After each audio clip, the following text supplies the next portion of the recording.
চাল দিতে ভালো লাগে হাওয়া। কি গান করছো?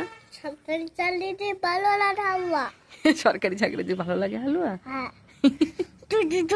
কোথায় গানটা শিখছো?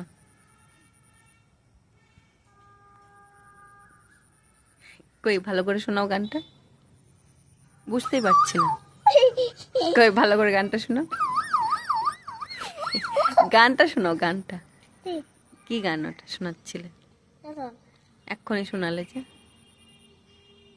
চাল দিয়ে সরকারি চাকরি দিয়ে ভালো লাগে হাওয়া। ভালো লাগে হাওয়া। তারপরে তারপরে আর কি গানটা আছে? তারপরে কি গান আছে শোনো। ছেলে নাকি কি? ছেলে নাকি না ভালো না? না। তারপরে তালুয়া তালুয়া বলে তালুয়া। আরে তালুয়া, আরে